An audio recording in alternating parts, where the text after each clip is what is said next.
बिस्मिल्लाहिर्रहमानिर्रहीम। अस्सलाम वालेकुम। डार्स किचन में मैक एंड चीज़ की रेसिपी शेयर कर रही हूँ। बहुत ही मज़े का चीज़ी पास्ता बनता है, बच्चों और बड़ों का फेवरेट है। आप इसको अपनी पार्टीज़ पे भी बना सकते हैं।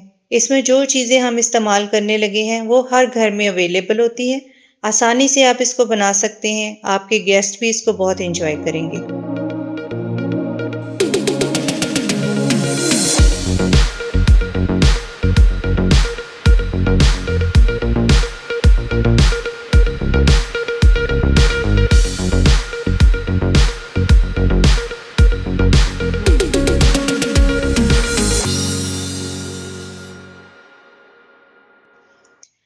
चीज़ें आप नोट कर लें।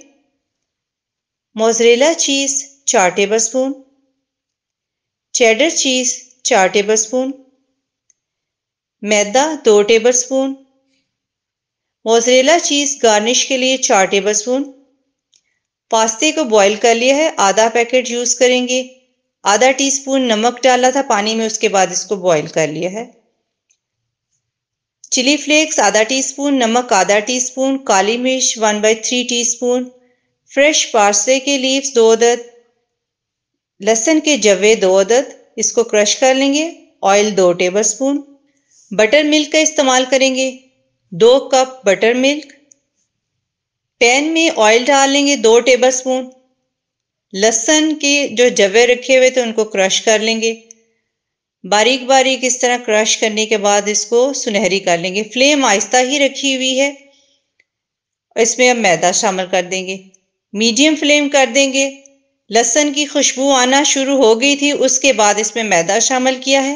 मैदे को सुनहरी कर लिया है तो अब इसमें बटर मिल्क शामिल कर देंगे।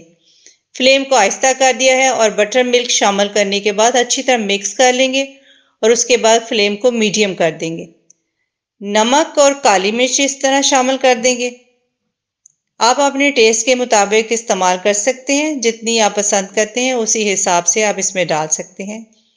बहुत ही मज़े की वाइट सॉस सी बन चुकी है। इसमें मोज़रेला चीज़ और चेडर चीज़ शामिल कर देंगे, मिक्स कर लेंगे। इस तरीके से पास्ता बहुत जूसी बनता है, उसका टेस्ट बहुत मज़े का हो जाता है। जो बॉईल किया हुआ पास्ता है उसको भी शामिल कर देंगे और चिली फ्लेक्स इसमें डाल देंगे। अगर आप ज़्यादा खाते हैं तो ज़्यादा भी डाल सकते हैं, अगर बच्चे पसंद नहीं करते तो चिली फ्लेक्स आप स्किप भी कर सकते हैं। अच्छी तरह मिक्स करेंगे। सर्विंग बाउल में डाल रही हूँ। अगर आप अपनी पार्टीज में बनाना चाहते हैं, बहुत ज़्यादा क्वांटिटी में बनाना चाहते हैं तो आप किसी डिश में डालने के बाद इसको सर्व कर सकते हैं। जो मोज़रेला चीज़ रखी हुई थी थोड़ी सी ऊपर गार्निश कर लेंगे और थोड़े से पार्सले और चिली फ्लेक्स डाल देंगे। इटालियन हर्ब बहुत अच्छी लगती है, इससे फ्लेवर बहुत अच्छा हो जाता है, वो भी डाल देंगे। अवन प्री हीट किया हुआ है, 2 मिनट इसको प्री हीट कर लिया था, तो इसमें बस सुनहरी करेंगे। सारी चीज़ें तो पकी हुई हैं। 2 मिनट इसको रखा है, कलर इसके ऊपर आ चुका है, खुशबू भी बहुत मज़े की किचन में आ रही है। फ्रेश पार्सले भी डाल देंगे। अगर आप पसंद नहीं करते पार्सले तो आप स्किप भी कर सकते हैं, मगर पार्सले से बहुत ही अच्छा टेस्ट आता है। मज़ेदार मैक चीज़ तैयार हो चुकी है। बच्चे इसको बहुत पसंद करते हैं, मेरी फैमिली इसको बहुत एंजॉय करती है। आसान रेसिपी है, झटपट बनने वाली है। आप इसको बनाएं और अपनी फैमिली के साथ एंजॉय करें। और डार्स किचन को सब्सक्राइब, वीडियो को लाइक और फ्रेंड्स से शेयर करना मत भूलिएगा। अपना बहुत सारा ख्याल रखें, अपनी दुआओं में याद रखें। अब इजाज़त दें। अल्लाह हाफिज़।